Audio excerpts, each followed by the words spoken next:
El Señor ha puesto en mi corazón. Hoy enseñaros de un personaje. Un personaje, bueno, que nos deja enseñanzas y es lo que quiero que saquemos hoy en día. Un personaje con temperamento. Los que tenemos el temperamento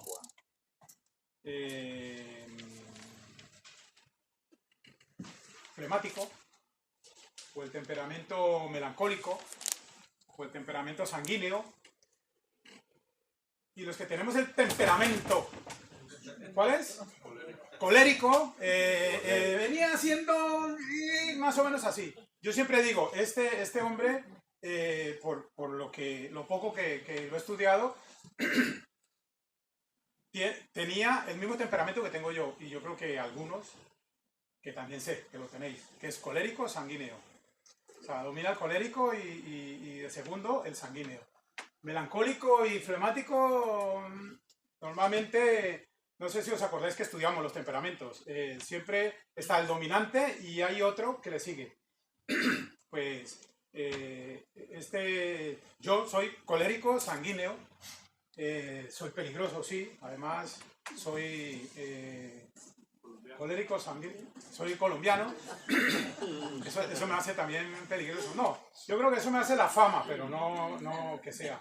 Porque hay mucho español que, según la fama, no es peligroso y son más peligrosos porque te cogen la confianza y te roban hasta el... Entonces no depende ni de que seas de un país o de otro, simplemente depende del temperamento. Yo soy colérico, sanguíneo y este personaje, y yo creo que alguno de los que hay aquí también compartimos ese temperamento. Se llama Cefas. Yo creo que algunos ya saben. Ah, vale, con razón, sí. Quiero que vayamos al libro de Juan, al Evangelio de Juan.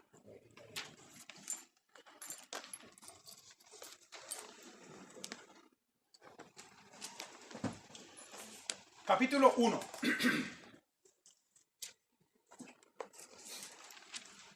Juan, capítulo 1, versículos 41 y 42. Juan 1, 41 y 42.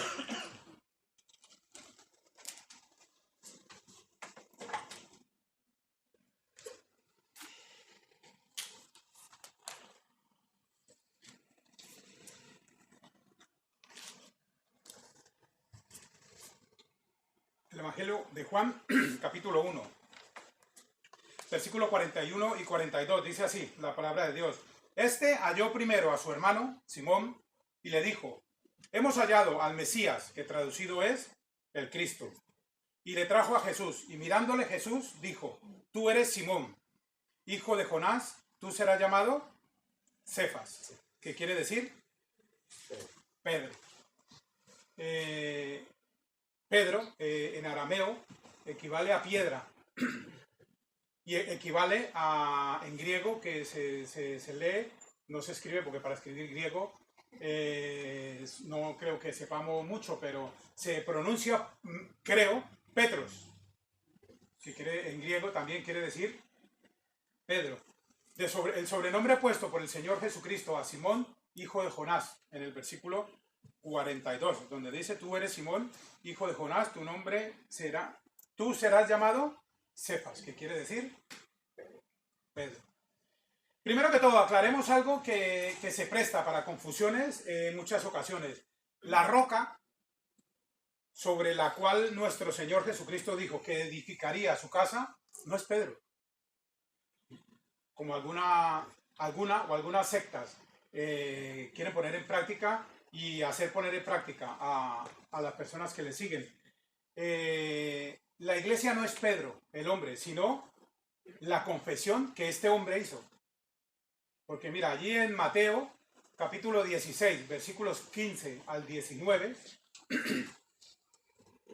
Mateo 16, 15 al 19,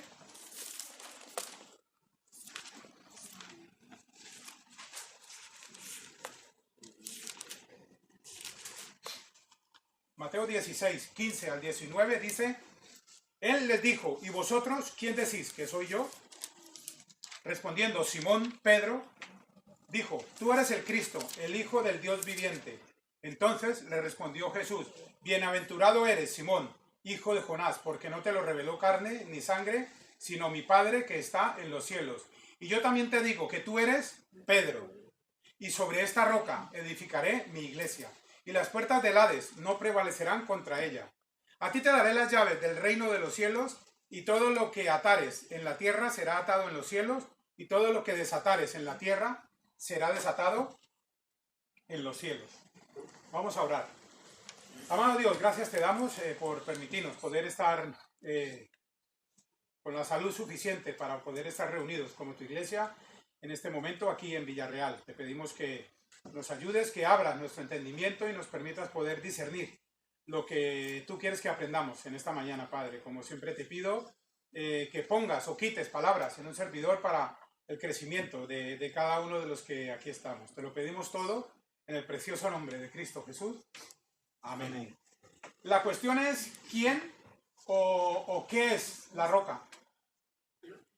Parte del problema surge del hecho de que las palabras, ahí nos toca meternos con el griego, las palabras griegas para Pedro y roca son similares, pero tienen diferente significado.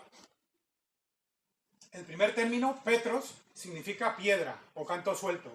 Y el segundo término es Petra, que es parecido a Petros, pero no es el mismo. Petra, que significa peña o una base rocosa. Por eso, en ese versículo, lo que el Señor estaba diciendo es, si tú eres Pedro y yo sobre esta roca, no sobre él, sino sobre esta roca edificaré mi iglesia.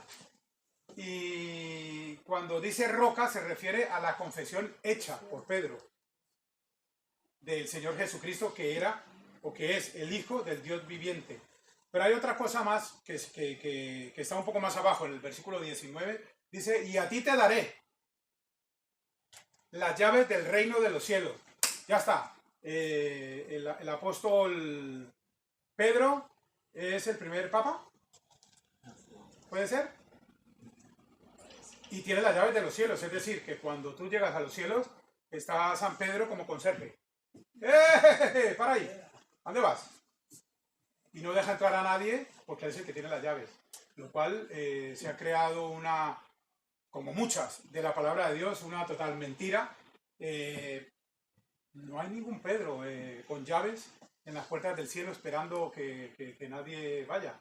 Porque solamente hay un camino, solamente hay una verdad y solamente hay una vida. Como dice Juan 14:6, ¿verdad? Jesús le dijo, yo soy el camino y la verdad y la vida. Nadie viene al Padre, sino por Pedro y por mí. No, sino por María y por mí. No, ahí simplemente dice, nadie viene al Padre sino por mí. Punto. No hay más que añadir ni quitar de allí. No significa que Pedro recibiese la autoridad de recibir a las personas en el cielo. Porque si eso fuese así, se le habría que aplicar también lo mismo en la afirmación del Señor que hizo en Mateo. Vayamos allí a Mateo, capítulo 16, donde estamos, pero el versículo 33. Mateo.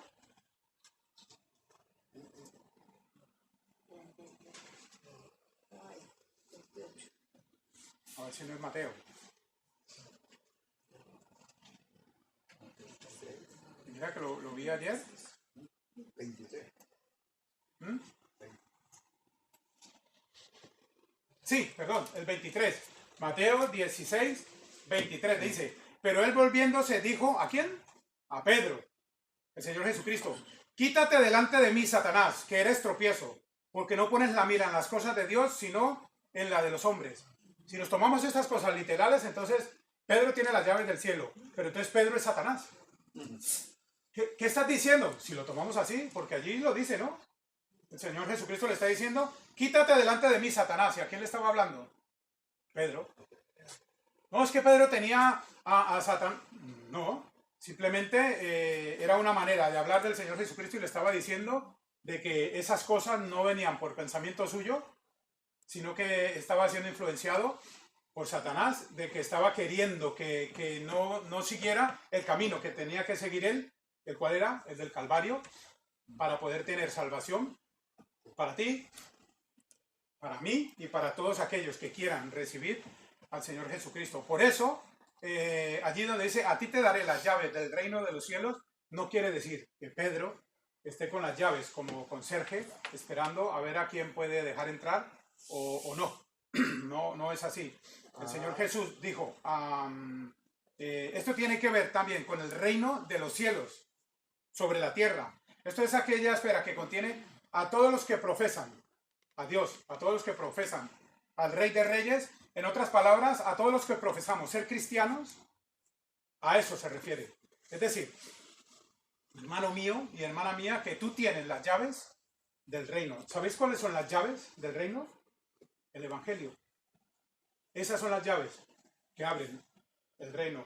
Pero pastor, ¿no acabas de decir que el único es el Señor Jesucristo? Es que, ¿qué es el Evangelio? Son buenas nuevas. ¿Y cuáles son esas buenas nuevas? Que el Señor Jesucristo vino y se entregó a sí mismo, haciéndose obediente hasta la muerte, como dice este versículo, que no estimó el ser igual a Dios, sino que se entregó, haciéndose obediente hasta la muerte, y muerte de cruz, que era la peor. Simplemente lo hizo para salvarme a mí. Y es lo que tenemos que pensar todos. Porque muchas veces hay frases que decimos que suenan como autobús. No, vamos todos, venimos todos. No, vas tú y vienes tú. Y es como, son las decisiones que tenemos que tomar.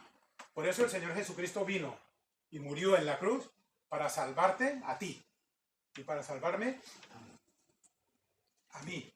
Esas son las llaves, ese es el Evangelio de Dios. Eso fue lo que le entregó el Señor Jesucristo al apóstol Pedro. Jesús dio a Simón, el hijo de Jonás, el sobrenombre de Cefas. Y al encontrarlo por primera vez, Simón, su hermano Andrés, y el padre de ellos, Jonás, estaban asociados con Zebedeo y sus hijos. Todos ellos eran pescadores del lago de Getsemaní. No vamos a ir allí por amor al tiempo, pero lo encuentras en Mateo capítulo 4, versículo 18. Simón Pedro era originario de Betsaida. Eso también lo podemos ver en Juan 1:44. Y pasó a residir en Capernaum con su familia. Esas cosas las vemos en Lucas capítulo 4, versículos 31 y 38. Y Pedro tuvo desde el principio un papel destacado entre los discípulos. ¿A causa de qué? A causa de su carácter. Porque su carácter lo que hacía era causar un fervor por el Señor, de causar una energía en todo momento y una impetuosidad siempre de todo. ¿O alguno aquí no es impetuoso? Que me digan los que son coléricos. Somos impetuosos, los coléricos somos impetuosos. Sí, hagámoslo. Y ya después pensamos, cuando realmente primero tenemos que pensar y luego hacerlo. Pero los coléricos primero hacemos y luego pensamos. Y muchas veces, tristemente, pensamos, tenía que haberlo pensado antes, pero claro, ya estás metido en el lodo. Él por eso tuvo desde el principio un papel destacado entre los discípulos. Miremos un poco la vida de este apóstol. Vamos a ver primero el periodo de formación del apóstol Pedro, expuesto en los evangelios. En estos años de relación con el Maestro, el Señor Jesucristo, aprendieron a conocerle y a conocerse a sí mismo. Y la famosa triple negación del apóstol puso fin, digamos, a este periodo. Cuando el Señor Jesucristo se encontró con sus discípulos en el mar de Tiberias, cuando ya había resucitado, puso a prueba a Pedro haciéndole las tres famosas preguntas, ¿verdad? Y restableciendo después en el apostolado. El Evangelio de Juan, el capítulo 21, versículos a partir del 15, nos cuenta la historia de las tres veces que le negó Pedro. Bueno, allí cuenta la historia en la que el Señor Jesucristo le dijo, Pedro, ¿me amas? Y se lo dijo 3 veces. Y fue como el restablecimiento de después de todo esto. La lección que sacó Pedro de esas 3 preguntas que le hizo el Señor Jesucristo, y también nosotros podemos sacar una enseñanza de ellas, es que no sirve el servir a Dios por emoción o por sentirse comprometido con los demás. Por eso, en las iglesias, o las que se hacen llamar iglesias, usan mucho los sentimientos. Porque tú con los sentimientos ya puedes ser colérico, flemático, ya puede ser el temperamento que seas. El ser humano se maneja casi siempre por emociones. A ti te toca más alguien es que me pongo el corazón porque es que casi no puedo ni hablar. Voy a empezar a hablar como Kiko porque no puedo hablar. ¿Cómo predican la palabra a estas iglesias? Entonces, el Señor Jesucristo, hermano, di que sí, amén. Y tú estás ahí, amén, y sí, nos vamos a dar 100 euros, amén, no tengo, préstame. Y ya una vez sales de la iglesia, cuando ya se baja la espuma, dices, anda, ¿qué he hecho? ¿Por qué? Porque has tomado decisiones única y exclusivamente por emoción. Las cosas que se deciden por emoción tienen un 99,99.9999% de que van a salir mal. Porque has decidido por emoción. Sí, yo te sigo, como decíamos en la escuela dominical. Pastor, cuenta conmigo, yo quiero. Has decidido por emoción. Y Simón Pedro, hacía las cosas hasta ese momento por emoción, por ímpetu. Si eres tú, di que yo camine sobre las aguas. Y cuando estaba en las aguas, ¿qué hizo? Se perdió la mirada del Señor. ¿Y por qué lo hizo? Porque fue por impetuosidad, por emoción. Por eso cuando alguien conoce a una chica, chicos, jóvenes, y a las 2 semanas le está diciendo, te amo. Eso no es amor. Sí, vamos a decir que hay química, ¿no? Aunque hay algunos que no tienen química, tienen matemáticas, que es solo problemas. Pero sí, vamos a decir que es química y que es que me gusta, es que nos miramos y yo casi me quedo sin respiración. Yo siento que con ella la cojo de la mano y siento que bueno, vale, pues es vamos a decir que te gusta la chica, que te gusta cómo te habla y que te quedas como tonto cuando la ves. Vale, digamos que sí, pero eso no es amor. ¿Sabéis por qué? Porque el amor, aunque muchos no lo sabemos, el amor no es un sentimiento. ¿Qué dices, pastor? No, el amor no es un sentimiento, hermanos. El amor es una decisión. ¿Por qué es una decisión? Porque yo he decidido amar a mi esposa desde hace 30 y tantos años. Si no fuese una decisión, sería solo costumbre. No, es que nos emocionamos y vamos a vivir, sí, venga, para aquí, para allá, y nos ha ido bien. ¿Cuántos hay casados aquí? Levantad la mano. Uy, la mano es casada. ¿Cuántos hay casados aquí? Levantad la mano. Me estaba asustando. Yo ya iba a decir, ¿Rafael es casado con quién? Los que somos casados sabemos que muchas veces no hay química, hay matemáticas, ¿o no? Son solo problemas. Pero, gracias a Dios, a través del Señor, del Espíritu Santo, vamos resolviendo esos problemas. Y entonces eso nos va haciendo más fuertes. ¿Pero por qué quiero resolver yo el problema con esta mujer? Pues porque yo he decidido amarla. Si fuera solo emoción y veo problemas, dices, sí, anda tú. ¿Tú crees que yo por ahí no me meto? Yo paso. Mira, divorciémonos. Es que no te amo. ¿Ahora no la amas? No la has amado nunca. Lo que pasa es que has tomado decisiones por emoción y crees que por emoción vamos a vivir todo el tiempo, cuando la emoción es una espuma. Cuando tú sirves una Coca-Cola y sale esa espuma que se ve apetitosa, a los pocos segundos se baja. Y si tardas mucho, se desventa, como se suele decir, ¿no? ¿A quién le gusta la Coca-Cola desventada? Sin gas. Si eso es un remedio, ya lo sé, se creó para eso. En la antigüedad, eso no recuerdo cómo se llamaba, aquí en España. Buah, no lo recuerdo, pero eso era algo que se vendía en las farmacias como remedio de algo. Pero bueno, ahora no estamos para lecciones de estas cosas que no interesan. Pero anda, que pastor, o sea, que mi matrimonio lo he sostenido entonces todos estos años porque, ¿por qué? Pues porque estoy acostumbrada a ella. Pues si tú estás manteniendo tu matrimonio porque estás acostumbrado, no es la opción más correcta. Tú lo que tienes que hacer es decidir. El matrimonio no, como os digo, no es una emoción, es una decisión. Yo he decidido amar a esta mujer, aunque me haga mala cara a veces. Porque yo, igual que el hermano Julián, suelo ser un poco pesado.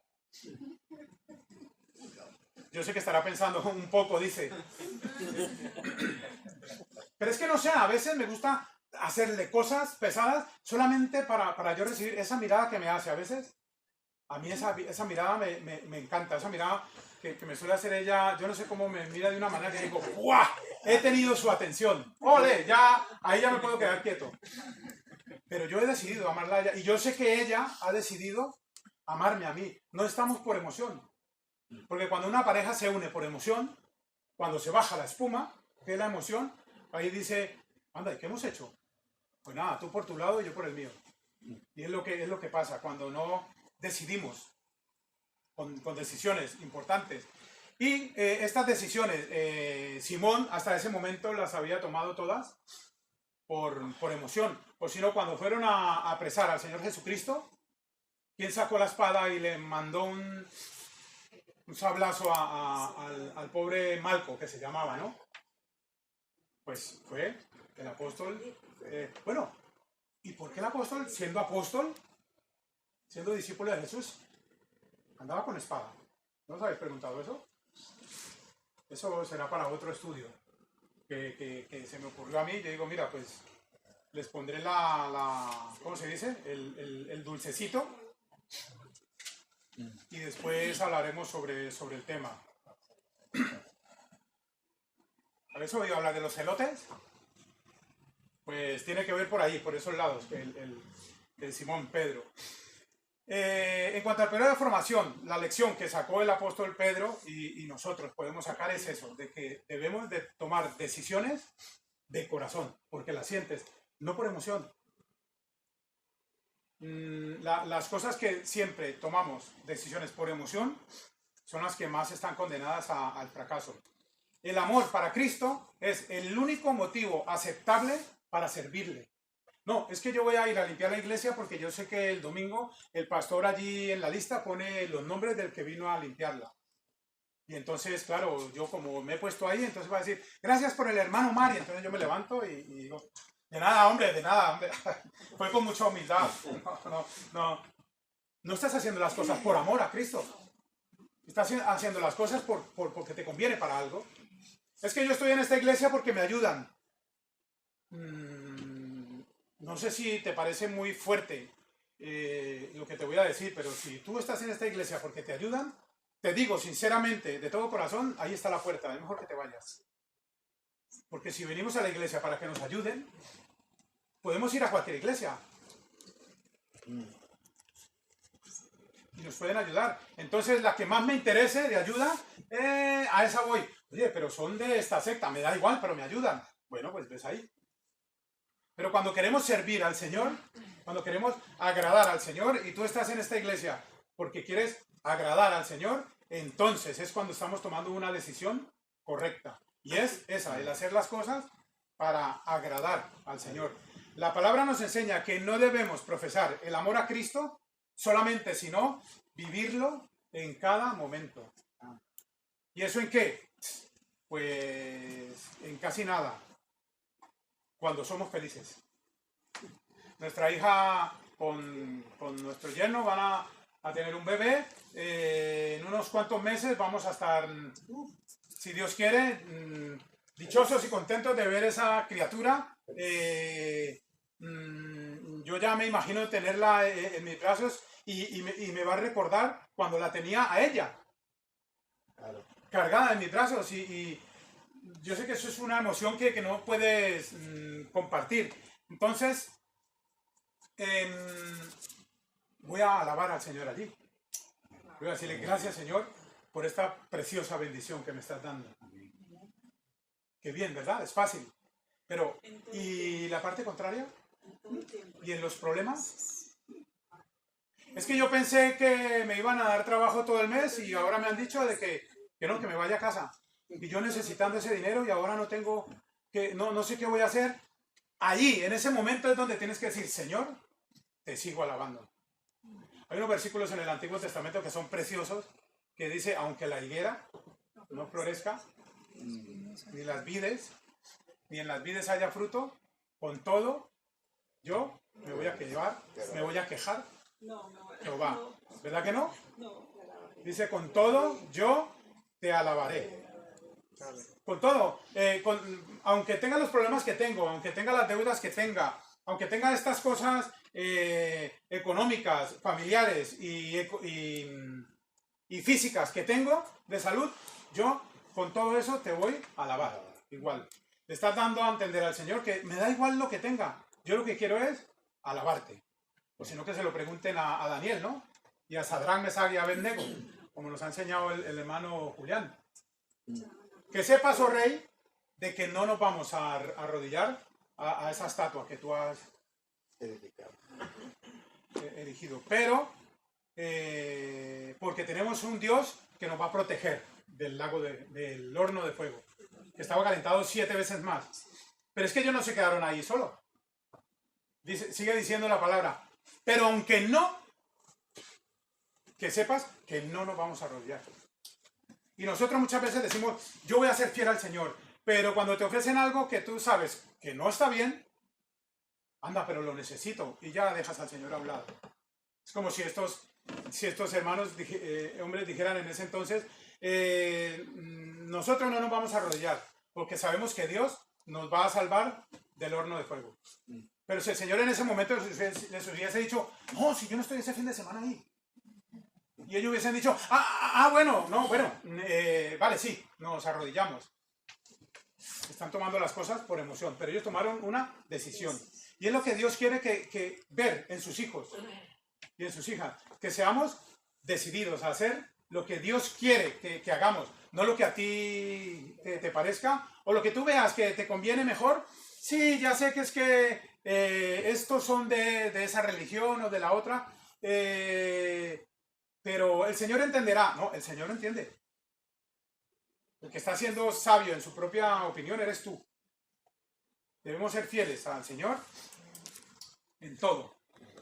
Pero en todo en todo. En las pruebas solo podremos salir de ellas victoriosos si tenemos amor verdadero hacia Él.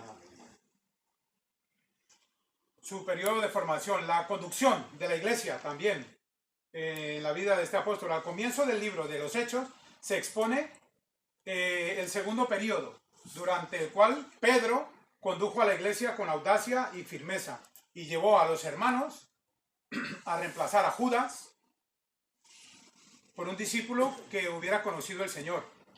Eso está en Hechos capítulo 1, versículos 15 al 26. El que quiera ir puede buscarlo con más tiempo. Hechos capítulo 1, versículos 15 al 26. También el gran discurso que pronunció el día de Pentecostés abrió a los judíos la puerta de la salvación. Y Pedro la abrió, la puerta, con esas llaves del Evangelio.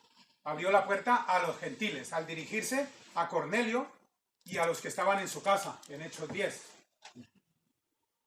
Eso también lo estuvimos viendo un poco con el hermano Julián. Haciendo así uso a las llaves que Cristo le había dado en Mateo 16, versículo 19, cuando dijo, y a ti te daré. ¿Qué testimonio nos dio este hombre de Dios? El tercer periodo queda ya marcado por un trabajo humilde y perseverante de este apóstol. Lógicamente revelado en las 2 epístolas que escribió. Una vez hubo echado los cimientos de la iglesia, abandonó, digamos, el primer plano y siguió trabajando, digamos, sobre la sombra de los demás. Ya no se vio como protagonista. Trabajó, digamos, desde la oscuridad para la expansión del Evangelio. Pedro, apóstol de la circuncisión, anunció el Evangelio a los judíos de la dispersión. Dejó Jerusalén a Jacobo y el mundo grecorromano a Pablo. La última mención que se hace de Pedro es en Hechos capítulo 15. Lo presenta en el concilio de Jerusalén, defendiendo que los gentiles debían ser admitidos en la iglesia y defendiendo asimismo la libertad evangélica, postura esta que pues prevaleció. Pedro no es conocido solo por las anteriores cosas que hemos dicho, ni por sus epístolas donde se ve su humildad y su tacto para hacer las cosas. A Pedro también lo respalda la autoridad de Pablo y de Judas. Y exhorta a sus lectores a permanecer firmes en la fe que comparten con sus hermanos. Visto a lo largo de los evangelios, a lo largo de Hechos y de las epístolas, el carácter de Pedro no se contradice nunca. Este hombre de acción tiene los fallos propios como los tenemos tú o como los tengo yo. Era una persona humana, igual que tú, igual que yo. ¿Fallaba? Dime tú si no fallas. Dime tú un personaje de la Biblia que no sea el Señor Jesucristo, que es el único que no tuvo pecado. Dime tú quién no ha fallado en la palabra de Dios. Todos han fallado. Y hoy en día, ¿quiénes fallamos? Todos. Lo único es que hemos decidido ser fieles a Dios. Nos arrepentimos, le pedimos perdón a Dios y continuamos en comunión con el Señor. El entusiasmo era igual a su persona, transformado por el Espíritu de Cristo. Lógicamente, el apóstol Pedro se señala por su amor a su Maestro, por su caridad y por su clara percepción de las verdades espirituales. La vida de este discípulo pues está llena, está repleta de enseñanzas y sus escritos pues sondean sencillamente eso, las profundidades de la sabiduría y la experiencia cristiana y alcanzan las más altas cumbres de la esperanza. Finalmente, este apóstol, con todas sus cualidades y sus experiencias, ni era inefable, ni tenía una autoridad superior a la de los otros apóstoles. Sin embargo, Pedro es una de las más grandes figuras, no solo del Nuevo Testamento, sino de toda la Biblia. Su vida entera fue consagrada al Señor desde el día de su llamamiento. ¿No quisiéramos parecernos en algo a este hombre? Por muchas cosas, por su ardor y celo por su Señor, por su perseverancia, por su humildad, por su mansedumbre, por su cuidado de la grey del Señor, por su afán por predicar las buenas nuevas de la salvación. Y todo ello ampliamente testificado en la palabra de Dios. Lo podemos ver. Nos da esa bella imagen del discípulo consagrado. Este hombre constituye una vida a estudiar y un ejemplo a seguir. Como lo vimos en el anterior punto, ¿con qué se demuestra estas cosas? Pues estas cosas se demuestran con problemas o sin ellos, sencillamente. ¿Y cuándo tenemos que demostrarlo? Con hechos. ¿Dónde? En nuestras vidas. Con cambios en nuestras vidas. Mira, aquí les traigo un poco paralelismo. Adán pecó y estaba en el paraíso. ¿Qué le faltaba a Adán? Estaba en el paraíso.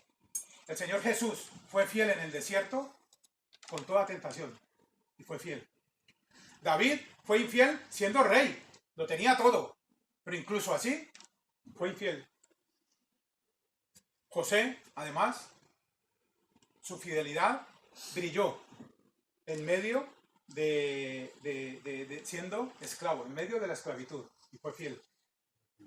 Los hijos de Elí se contaminaron estando rodeados de sacerdotes. Daniel y sus amigos no se contaminaron estando rodeados de malas influencias. Salomón fue infiel teniéndolo todo. Job fue fiel perdiéndolo todo. ¿Qué concluimos con esto?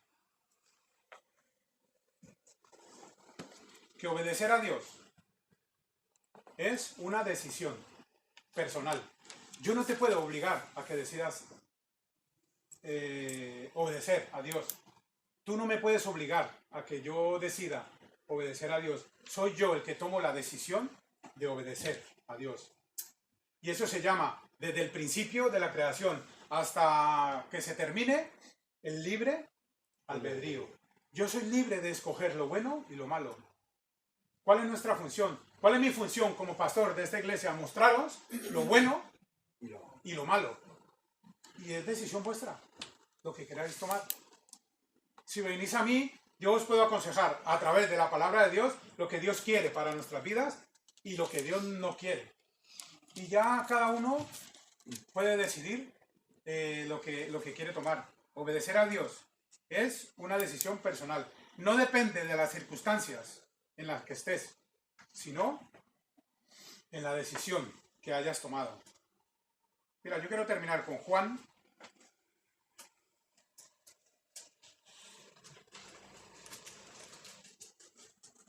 Capítulo 14, versículos 23 y 24, que dice: respondió Jesús y dijo: el que me ama, mi palabra guardará, y mi Padre le amará, y vendremos a él, y haremos morada con él. El que no me ama, no guarda mis palabras, y la palabra que habéis oído no es mía, sino del Padre que me envió. Debemos amar al Señor, pero decidiéndolo de corazón, no por otra cosa. No para que me vean, o porque me obligan, sino porque lo hayas decidido tú mismo, hermano y hermana. En cuanto a las pruebas, en cuanto al caer, somos seres de inconformidad, ¿no lo habéis notado? Nunca estamos conformes con nada. Buah, si yo tuviese un coche mejor, la verdad que eso me ayudaría a ser feliz. ¡Tas! Tienes un coche mejor. Y decir, bueno, pero es que sí, soy feliz, pero la casa, si tuviese una casa, ¡buah! Sería feliz. ¡Zas! Una casa. Dice, bueno, ya tengo casa y coche, pero si pudiera tener los muebles esos que quiero, sería... Y así nos pasamos toda la vida buscando la felicidad donde no la hay. Cuando realmente la felicidad no está en las cosas que tengas. La felicidad está en las cosas que te salen del corazón. Así que solamente me queda deciros que de la misma manera como el apóstol Simón, Pedro o Cefas, como lo queráis llamar, decidió hacer las cosas para el Señor, también debemos de decidir hacerlas nosotros. ¿Cómo empezó el apóstol Pablo, el apóstol Pedro? Como nosotros, impetuosos y torpemente haciendo las cosas porque no sabíamos. Pero ¿cómo terminó? En obediencia y en humildad a Dios, porque entendió que esa es lo que debemos hacer como hijos suyos. Cada uno tenemos problemas, tenemos complicaciones, pero todos deberíamos de tener el mismo sentir, y es decidir, obedecer, no a mi madre ni a mi padre, sino a mi Dios. Porque si yo obedezco a mi Dios, a partir de allí, la palabra de Dios me enseña que obedeceré a mi madre, a mi padre, seré un buen esposo, seré un buen padre, seré un buen hijo, seré un buen hermano. De allí viene todo. Pero primero, Dios. Y de allí en adelante ya vendrá absolutamente todo más. Así, hermanos, que la decisión no es mía. La decisión no es ni siquiera de Dios, porque Él ya lo ha decidido. Él te ha dicho, el que me ama, mi palabra guardará, y mi Padre le amará, y vendremos a Él y haremos morada con Él, dice el versículo 33 de Juan 14. Él ya lo ha decidido. Los que tenemos que decidir somos tú y yo. ¿Qué voy a hacer? ¿Voy a obedecerle y amarle, demostrándoselo con mi vida, o voy a lo que me conviene? Cada uno es lo que tenemos que decidir.